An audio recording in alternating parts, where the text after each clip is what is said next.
والله يا مستر أسامة بالظبط. بتتفهم غلط، والله كمان وبتتفهم غلط. يقول لك بص بيطبلوا له. صح.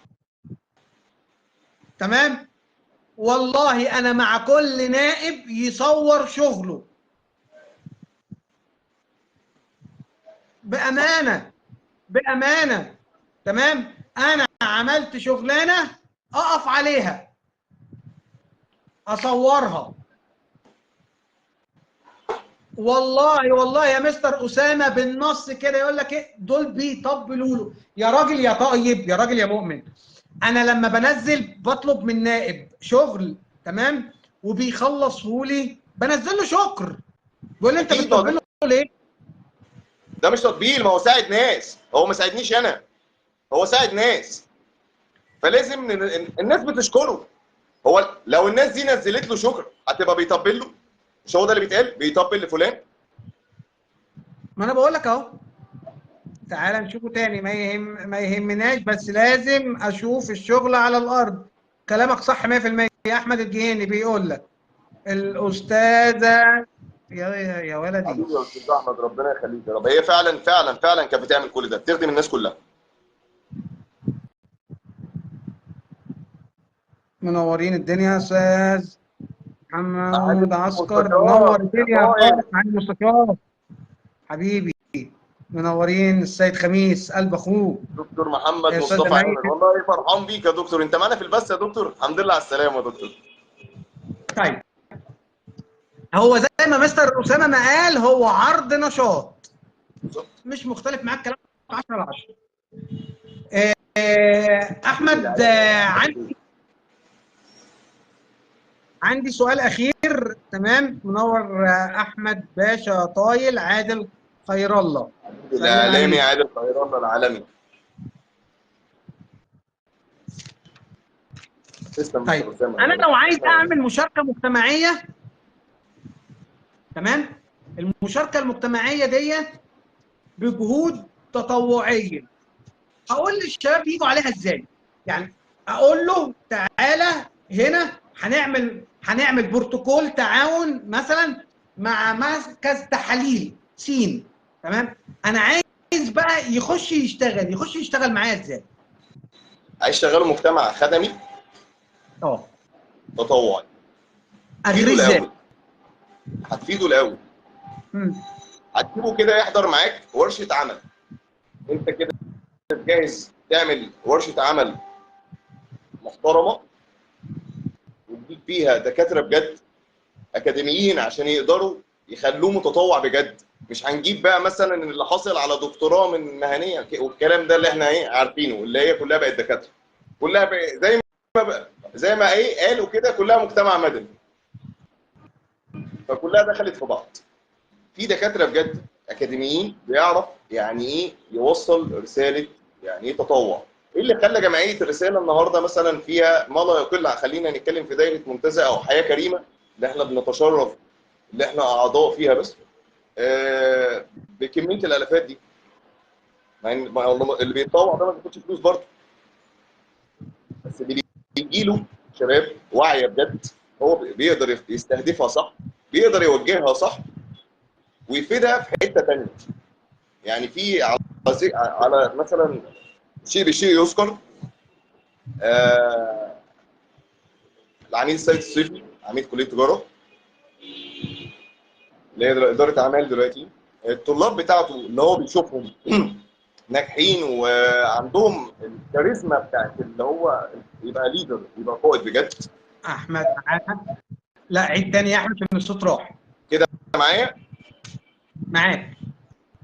بقول لك هنتكلم مثلا لو اتكلمنا على العميد السيد الصيفي، عميد كليه اداره الاعمال، لما بيجي كده يلاقي حد كاريزما عنده في الدفعه، حد فاهم، حد واعي، بيعمل ايه؟ بيجيب الشخص ده كده ويجيب نفس الدفعه وبينقي منها 10 طلاب اللي هو شايفهم قريبين منه، عندهم اللقطات بتاعته، ويقول له اديهم حاضر انت، يقول له تعالى هفهمك حاجه كده، انت ناجح في الحته دي، اشتغل على الحته دي هتبقى حد كاونتر كويس. ده هو كده عمل مبادره اصلا كليه للشباب كلها اللي هي تتحمس، اللي هي تبقى كاريزما عشان تقدر تعمل دي وتقدر تعمل دي وتقدر تعمل دي. احنا النهارده عايزين اللي يجي يتطوع نفيده قبل ما احنا نستفيد منه. متفق انت ناقصك ايه معاك. الاول؟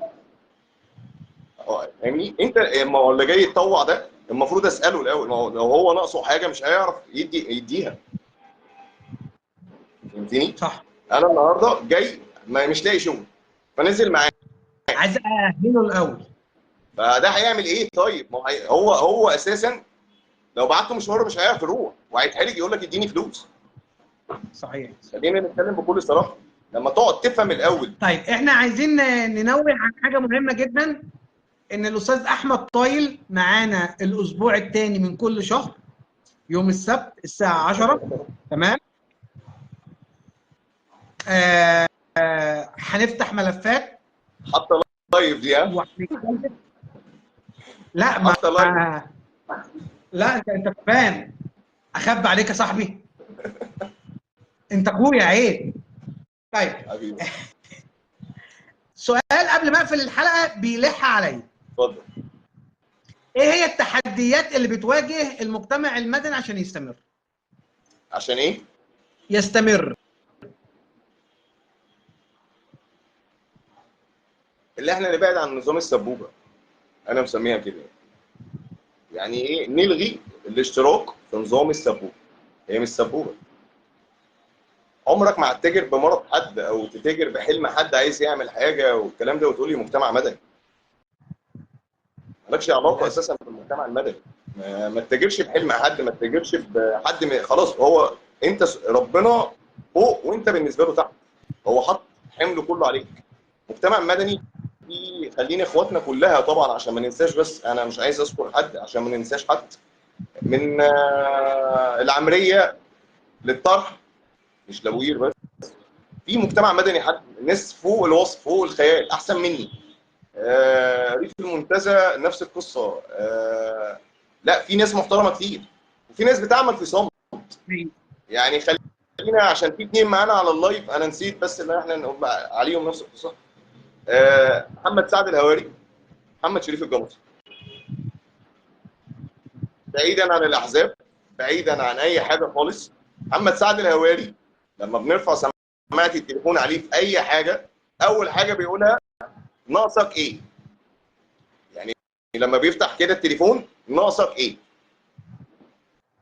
الجمصري بالمثل، في ايه معاك؟ في اي وقت 24 ساعه. اكيد هم مش عاملين كده عشان احنا اللي هننجحهم، يعني مش احنا اللي هندخلهم المجلس. احنا ما ورناش 100,000 ولا معانا 5 6 مليون نديهم لهم. صحيح. هم بيعملوا الحكايه دي بحب. هم فعلا عندهم الحته دي، ربنا جعلهم في حته كده لوحدها. وبرضك بنعيده للاستاذ جهيني ان محمد مجاهد زي ما احنا قلنا هو اخ لكل سكندري.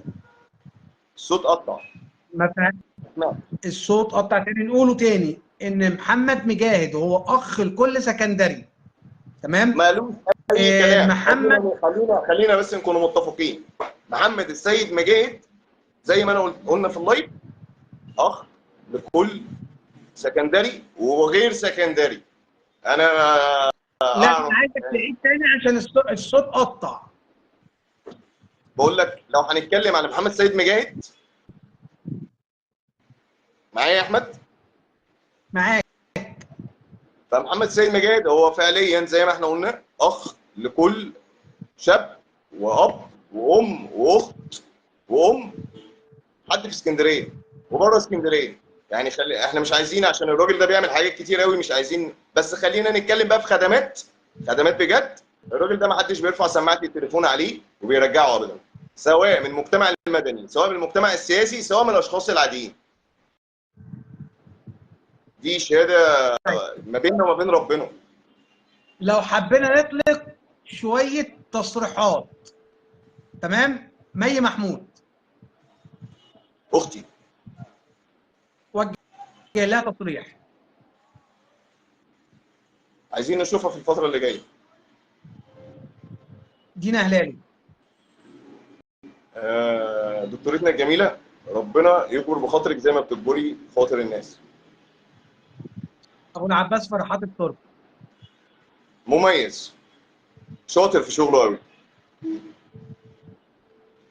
محمد سعد الهواري. افرم المنتزه، انزل افرم المنتزه، اشتغل على ارض المنتزه اكتر شويه، عايزينك اكتر، عايزين نشوفك اكتر. محمد شريف الجمصي. هبقى متحيز هنا شويه عشان اتمنى ان هو يكون معانا في المجلس اللي جاي.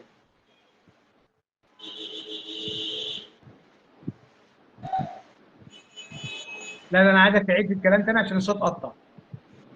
اتمنى اشوفه جوه البرلمان في المجلس النواب القادم. وهو يستحق ده. لا مروه كوني. عايز اشتغل كويس اكتر بره ابو قير. منتزه مش ابو قير بس. طيب احنا النهارده اتكلمنا كده عن دايره المنتزه. صح. استعد الحلقه الجايه عن دايره الرمل. وكل اخواتنا كلها، حلقه كلهم اخواتنا. تمام هنبتدي نتكلم احنا هنعمل زي ما بيقولوا كده ايه، هنسلط الضوء مش اكتر ولا اقل. اكيد. محمد بيه صلاح منور الدنيا قائد. الحمد لله على السلامه يا قائد. طيب قبل ما نقفل كده بقى اللايف سيد خميس، هنتكلم عن نوابنا تمام الايام اللي جايه. مستر احمد حسن بيقول لك الجمصي يحتاج تفاعل مع الشاعر شويه. انا شايف ان هو الفتره الاخيره متفاعل جامد مع الشارع. تمام. سيد خميس الشهر الجاي ما تقلقش هنكونوا في الرمل، لا تقلق. تمام. مين تاني؟ والله وانت اكتر. الله طمني عليك يخليك بس، جدا. طمني عليك يا طمني عليك. مجاهد ابو فارس واحد بس بدائره المنتزه. الاختيار مي محمود ومحمد سعد الهواري، كل الدعم ليكم. للاسف اغلب المجتمع المدني اصبحوا بتوع سبوبه. لا الجمصي محتاج كتير والله، دي رؤيتك ووجهه نظرك، خدت بالك انت. وانا احترم رؤيتك استاذ رامي واحترم وجهه نظرك، بس انا شايف قطاع المنتزه في صعود وهبوط. خليني بقى اللي انا لا بس هو انا اسف يا احمد ثانيه واحده. لو خلينا نتكلم، احنا ما اتكلمناش في السياسه خالص، بس التعليق ده ايه؟ يعني ايه؟ لازم يكون ليه رد سياسي. تمام؟ حي العجمي جاي له قريب. ايه؟ الاستاذ خير الله بيقول لك وطب والعجمي يا عادل خير الله جاي له والله. احنا مع بعض على طول السنه مع بعض. هو الاستاذ احمد الاسبوع الثاني من كل شهر اولى قائد. الرد على باشمهندس رامي قول. الو معايا يا احمد؟ الصوره وقفت من عندك. معايا يا احمد؟ انا معاك صوت، الصوره وقفت. هو بيقول لي جاري الانضمام. طيب بص هرد حتى عبال ما انت الصوت واضح؟ انا سامعك كويس. الجمصي عايز كتير. لو هنتكلم ان الجمصي حزبيا، فالجمصي كرئيس قطاع المنتزه في وجهه نظري انا الشخصيه وفي وجهه نظر الشارع، هو الحزب اللي طالع في الثلاث دوائر. هو الحزب اللي ليه مقرات مثلا ايه الناس بتشوفها كتير. الجمصي في الشارع ما اعرفش هو عايز كتير ايه، يعني انا مش فاهمها. انا ما اعرفش ايه الرد بتاع مثلا كتير، ممكن تكون حاجه تانية مش الشارع. انا بتكلم على اللي انا شايفه في الشارع. معايا يا احمد؟ انا معاك والله كويس جدا، وانا عايز اسجل برضك رؤيتي للحوار كله. تمام. اتفضل بس طبعا. بعد ما انت مخلص طبعا. تمام.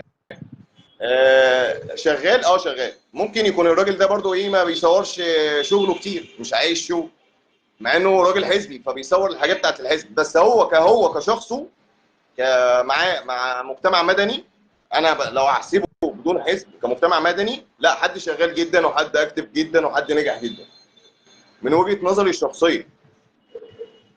مش مختلف معاك في ولا حرف من اللي انت قلته، بس انا كمان عايز ازود. اتفضل يا قائد. بص يا قائد، انا عندي قطاع المنتزه اول وثاني وثالث، تمام؟ وانا هتكلم وانا بره الحزب مش جوه الحزب عشان ما يبقاش كلامي اكيد مشخصن. انت بره الحزب. تمام؟ فانا بقول بكل صراحه وبكل وضوح، قطاع المنتزه احنا لو اتكلمنا في القطاعات كلها، رقم واحد قطاع منتزه يجي ورا منه قطاع الرمل، سيكه صغيره سيكه صغيره قطاع العجمي او العمريه بيبانوا على فترات متقطعه. دي حاجه. الحاجه الثانيه ان محمد شريف الجمصي اضاف لحزب حماة وطن، ولكن ما استفادش محمد شريف الجمصي من حزب حماة وطن حتى الان. تمام؟ بمعنى، سامعني يا استاذ احمد؟ يا حبيبي معاك. تمام؟ ان محمد شريف الجمصي اضاف في قطاع المنتزه لحزب حماة وطن. طفره يا احمد، عمل طفره بجد، عمل طفره، خلينا نتكلم بكل صراحه. حلو. عمل طفره، ولكن ما اضافش حماة وطن لمحمد شريف الجمصي. لا ده للامانه. لا هو ده اللي احنا قلناه. احنا بنتكلم على محمد شريف الجمصي كشخص، محمد شريف الجمصي بعيدا عن احزاب. ولكن وتيره قطاع المنتزه في صعود وهبوط. انا استاذ احمد، انا اسف في المقاطعه، بس مستر اسامه، اوعدك ان احنا هنخلي مركز اعلامي خاص هيلقي الضوء عليه الفتره الجايه. دي حاجه شابوه، انا اشهد لك بيها، ودي حاجه هي فعلا ناقصه الجمصي. صحيح. اتفضل يا استاذ احمد. ده انا عايز اقول لك ان التعليق دوت بجد ممتاز ممتاز ممتاز. انا لسه واخد بالي انا بقول منه. لك، انا عشان كده قاطعتك، ودي ما بتحصلش. التعليق صحيح. ده يدرس. صحيح صحيح صحيح. وعد مني انا، وعد، وبعد البث ده لايف، لو لازم تشكل مركز اعلامي خاص بالجمصي. تفاعلات الناس معاه. تمام؟ محمد شريف الجمصي، انت حضرتك عاوز حركه. وليد تصور في كل حته، عايز حد وليد وراك اعلام كويس. منورين الدنيا يا شباب، بنورك والله معالي المستشار، تسلم وتعيش. حبيبي يا مستشار، حبيبي يا استاذ وليد. تمام والله، وانا معاكم والله. برافو برافو مستر اسامه، بجد بجد. مستر اسامه، يا مستر اسامه بالنسبه لنا، مستر اسامه بالنسبه لنا اخويا الكبير. على راسي، يبقى اخويا الكبير انا كمان، انت لوحدك يعني. بجد لا ده ما اقولكش، من الشخصيات اللي تخش القلب مستر اسامه، من اكبر الداعمين كمان ليا في العمل العام، والريس بتاعي. تمام؟ في التربيه والتعليم، مدير التعليم الثانوي.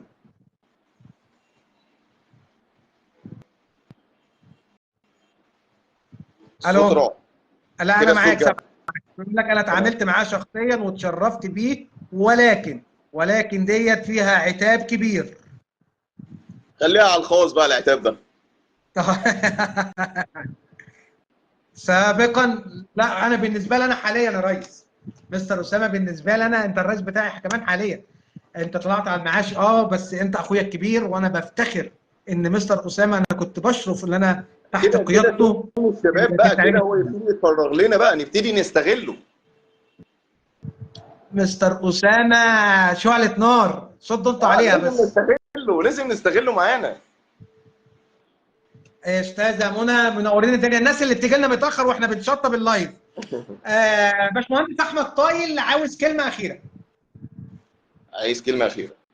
انا بشكرك اولا على الفرصه للظهور في رؤيتي اللي احنا متابعينه بقالنا كام سنه مع بعض.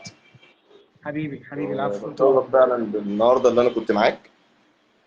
حابب اشكر كل حد دخل فعلا اللايف ده وعطل نفسه الوقت ده، بجد شكرا.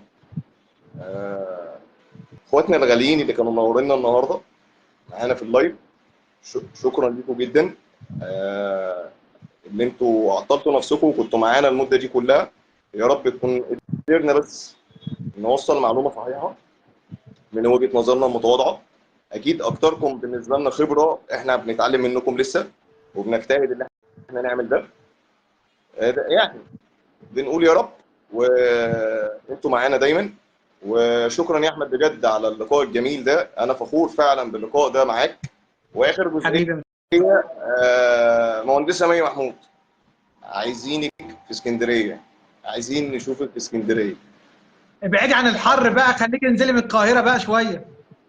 ومن عندك بقى يا حفني، مع اني انا ما كنتش هعلنها دلوقتي، بس من عندك انت 2021 مي محمود كانت بتعمل رساله الماجستير. فاكر لما قالت لك لما انت سالتها انت فين الفتره دي؟ انا عملت حلقه وناقشتها في الرساله بتاعتها. فاكر انت اليوم ده لما قالت لك انا رساله الماجستير؟ حصل.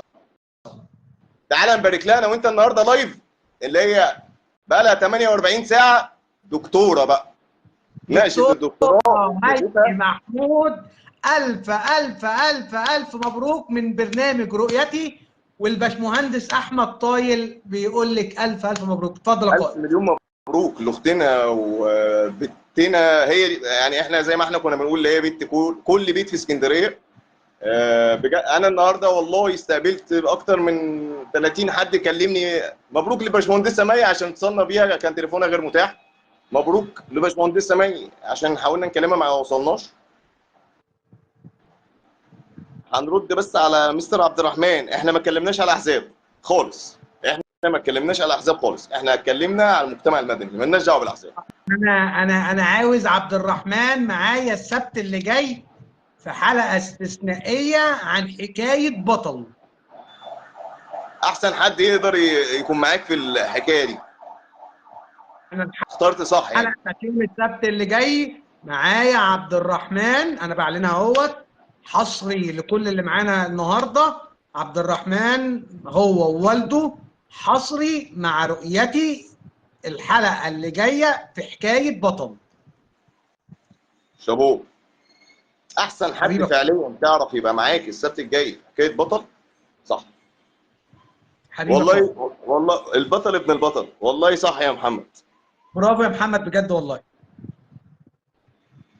عايزين نشوفك انت بقى يا محمد بعد اذنك، يعني طيب طلب على اللايف اهو. انا اسف. انا التبس عليا الامر. تمام. انا هستأذن بتاع دوت.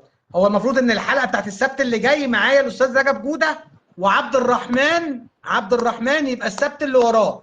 فلو كده هو ممكن استأذن الاستاذ رجب جوده ان هو عبد الرحمن يطلع معايا السبت الجاي. نصك مع الاثنين، اللي الاثنين انا شايفهم الاثنين حكايه بطل برضه. تمام. هو استاذ رجب جوده معانا حلقه ثابته برضك الاسبوع الثالث من كل شهر. تمام. علشان خاطر الملف بتاع الاعاقه.